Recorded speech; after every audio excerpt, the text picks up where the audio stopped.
Assalamualaikum pemirsa indahnya Ramadan. Bulan Ramadan adalah momen kita untuk memperbanyak ibadah sekaligus memperbaiki amal-amalan yang rutin dilakukan. Atmosfer puasa membawa kita ke suasana yang sangat mendukung untuk memperbanyak amal soleh di bulan ini. Pahala yang dijanjikan pun sungguh luar biasa di momen tiap Ramadan. Bersyukur kita masih diberikan umur untuk bertemu dengan bulan sangat suci ini. Berangkat dari situasi yang sangat mendukung itu, kita sebagai umat muslim menggunakan saat berharga ini untuk kembali mengevaluasi perjalanan hidup selama 11 bulan ke belakang. Apa yang sudah pernah kita lakukan, apa yang sudah kita amalkan, ibadah apa yang harus dilengkapi, dan hal lainnya.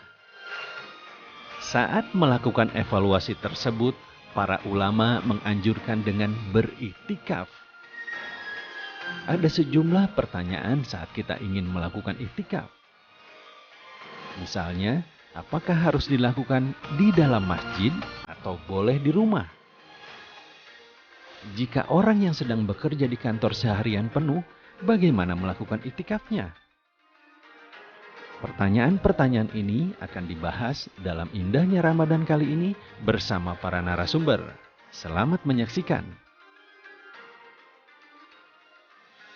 Assalamualaikum warahmatullahi wabarakatuh. Dimanapun Anda berada, pemirsa, senang sekali kembali bertemu di indahnya Ramadan. Saya Hilbram Dunar dan juga sudah hadir bersama-sama dengan saya di studio. Guru-guru kita di sini ada Kiai Sumarno. Assalamualaikum Kiai. Waalaikumsalam warahmatullahi wabarakatuh. Ada Ustadz Ansari. Assalamualaikum Ustadz. Waalaikumsalam warahmatullahi. Ini sudah semakin lama puasa, makin sehat kelihatannya Bukan Ustadz. Anda.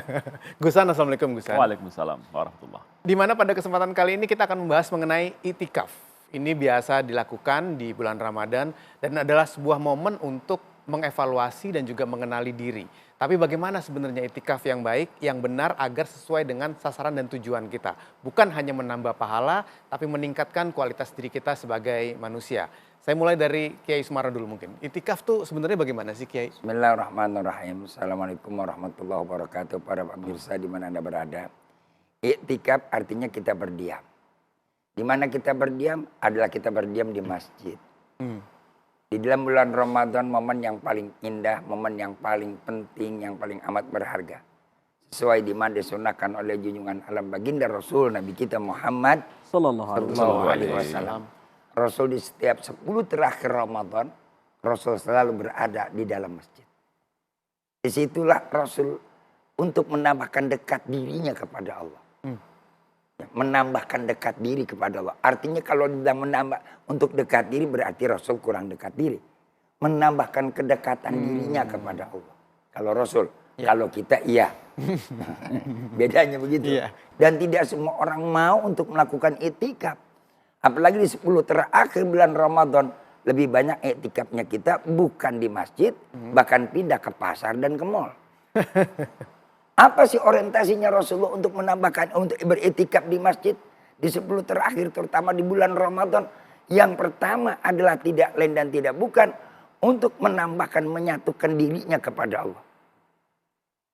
Baru yang kedua mengenali dirinya. Man arafa nafsa faqad arafa rabbah. Disitulah orang akan tahu siapa Tuhannya kalau dia belum kenal dirinya. Mengungkung diri kita di masjid dengan apa? Kita baca tasbih, kita baca Al-Quran, kita baca zikir. Di situ akan menguatkan apa? Energi ilah ruhiyah kita. Sebab selama ini kita bekerja, berbuat selama kurang lebih 12 bulan. Energi ruhiyah kita, energi daripada iman kita terkuras menghadapi situasi sosial. Kalau kurang-kurang diberikan kekuatan energi semacam ini. Suplemen untuk mendekatkan, untuk malah mengisi kehidupan. Berapa sedikit banyak di antara kita yang gagal total dalam kehidupan. Iya, baik. Ustadz, kalau kita bicara mengenai itikaf tadi, Kiai bilang kita berbondong-bondong ke masjid 10 hari terakhir. Harus di masjid ya? Di rumah itu nggak bisa ya? Oke, kita coba lihat bagaimana penjelasan para ulama. Kata para ulama, dia baru disebut iktikaf kalau ada 4. 1, an-niyah. Harus punya niat. Orang diam di masjid tapi kalau niatnya nggak iktikaf ya dibuka. Iktikaf namanya bisa jadi jual parfum. Yang kedua merbot. Yang kedua al-lubthu, berdiam diri di masjid. berdiam diri di masjid. Nah, lalu kemudian nanti kita bahas begini, diamnya itu berapa lama? Dia disebut iktikaf, diamnya berapa lama? Kata para ulama, seukuran melebihi tumak ninah dalam sholat. Tumak ninah itu jeda antara satu rukun dengan rukun yang lainnya. Imam Nawawi dalam Al-Majmu' Syarah Muhadzab beliau bilang, orang baru disebut tumak ninah kalau satu istiqrarul a'dha, gerakannya tenang dalam sholat. Saya praktekin ya, biar enak ya. Allahu Akbar, dia ruku, Allahu Akbar, tenang.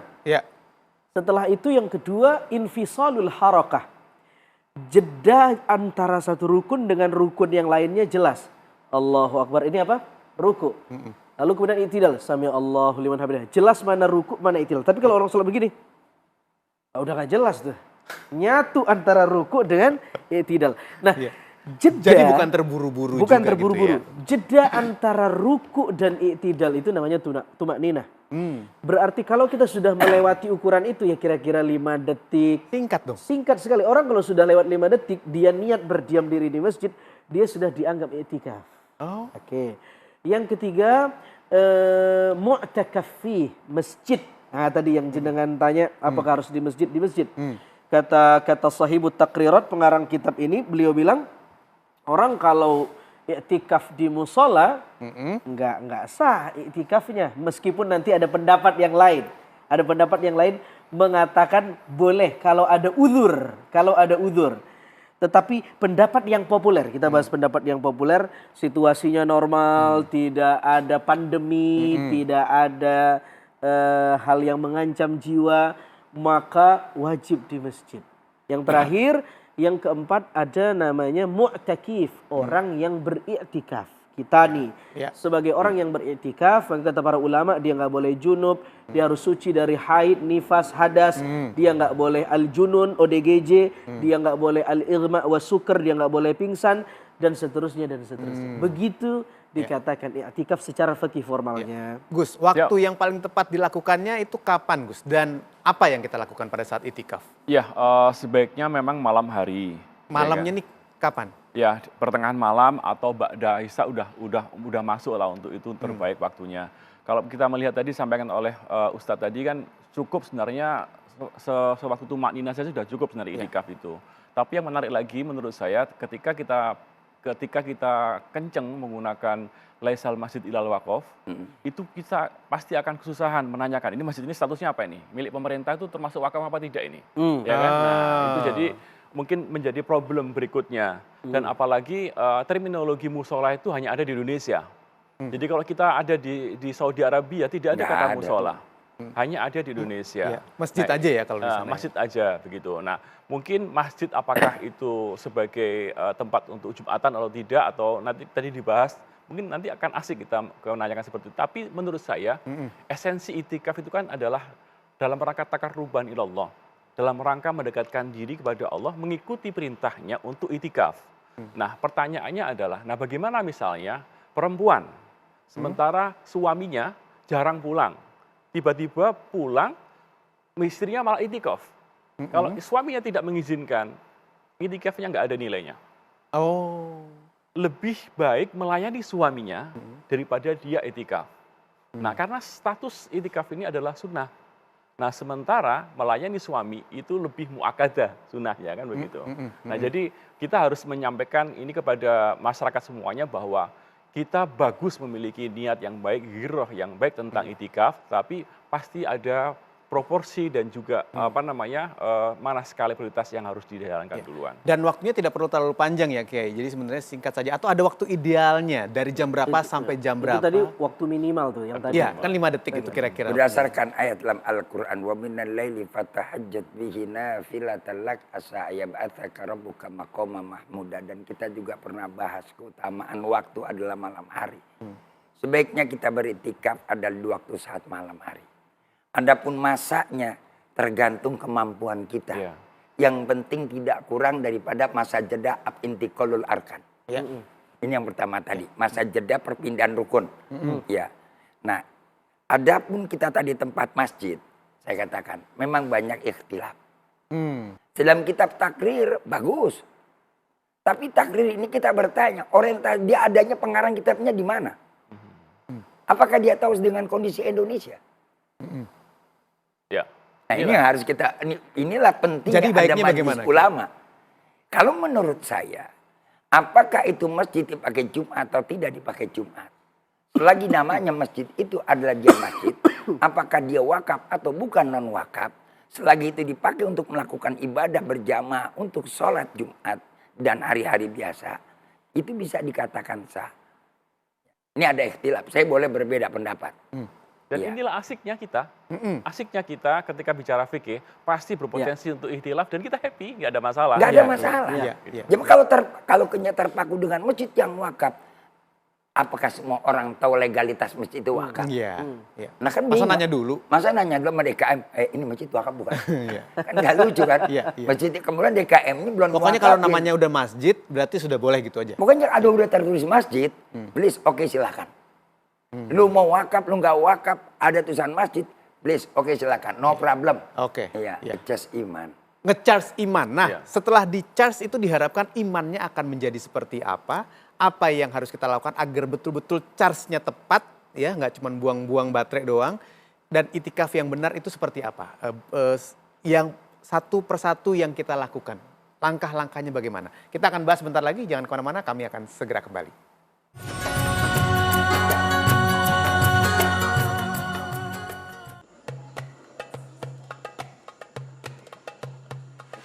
Warga Kelurahan Badia, kawasan Benteng Keraton Kota Bau-Bau, menggelar tradisi Malona Kunua atau Malam Kunut Ramadan pada Kamis malam.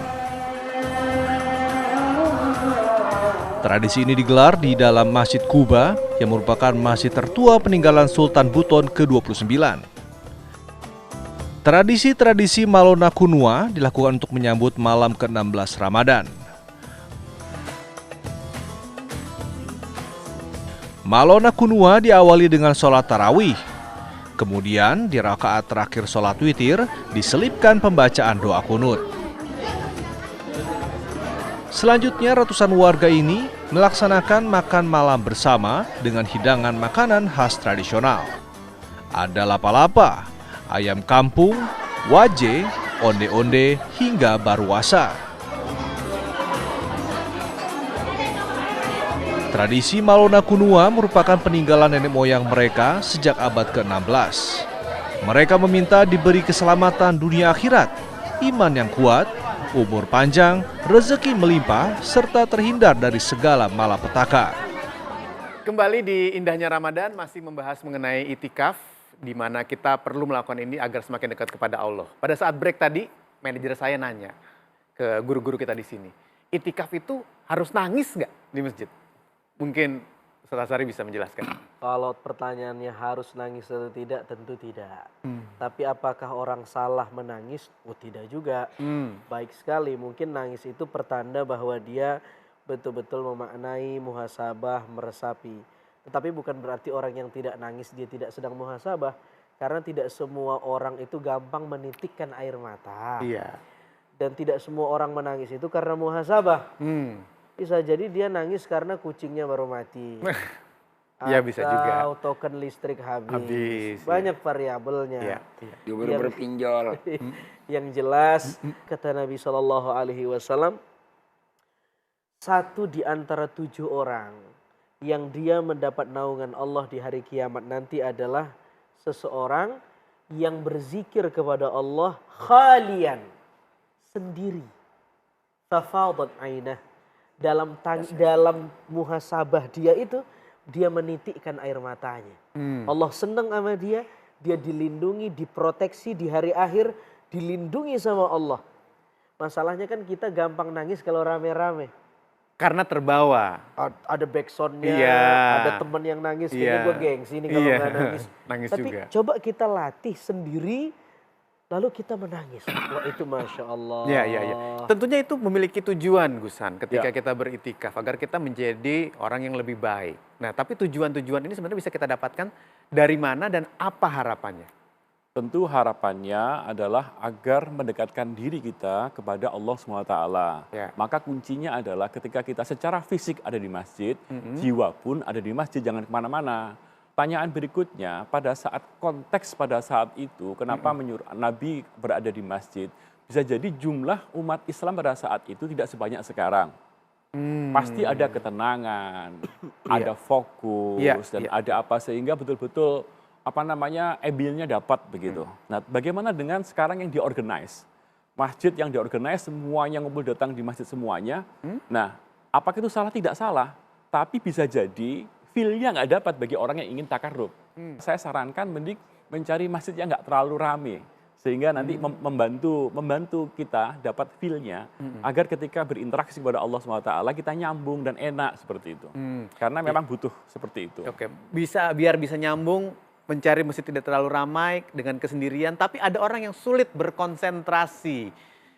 Sehingga ketika dia sudah sendiri mau beriktikaf pikirannya masih kesana kemari. Kiai, ini bagaimana nih biar kita bisa fokus, Kiai? Pertama, baginda Rasul Nabi kita Muhammad SAW memberikan satu wasiat. Taksiru min dzikri hadimil lazat. Begitu kita ingin mendapatkan kefokusan dalam zikir, Nabi mengingatkan kepada kita, apa sih yang utama kita ingat? Taksiru min dzikri hadimil lazat. Banyak-banyaklah ingat kamu tentang nanti akan terjadi hilangnya kelezatan hidup. Orang kalau udah mikirin mati, dan orang teringat mati, mau sakratul maut, pasti dia mikir semua pun kita bakal mati. Masya Allah. Saat itulah akan mendapat satu pengenalan diri kita. Betapa kecilnya kita, betapa tidak ada artinya kita, betapa lemahnya kita, betapa tiada berdayanya kita. Di saat itu pada waktu ingat mau sakratul maut. Sampai Rasul aja berdoa, Allahumma hawin alaina fi syakratil maut. Jangan dianggap yang namanya sakratul maut itu yang kita akan hadapi. Ini kan rahasia. Hidup real tapi misteri. Hidup ini real tapi penuh dengan misteri. Mana misterinya? Nggak ada pengumuman kematian. Dokter yang meriksa kita kadang-kadang dokter lebih dulu mati.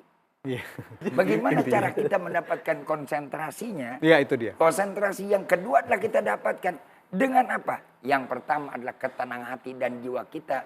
Fokus kita berhadapan kepada Allah. Ilam takun taroh fa innahu yarah. Allah. Walaupun kau tidak melihat Allah, tapi Allah melihat kita seakan-akan Allah ada di hadapan kita. Lahirlah ada jiwa khaufullah. Di sini makanya nilai dari takwa daripada itikaf tadi menanamkan jiwa khaufullah agar manusia takut kepada Allah. Dia selalu berhadapan dan diintai, dilihat oleh Allah.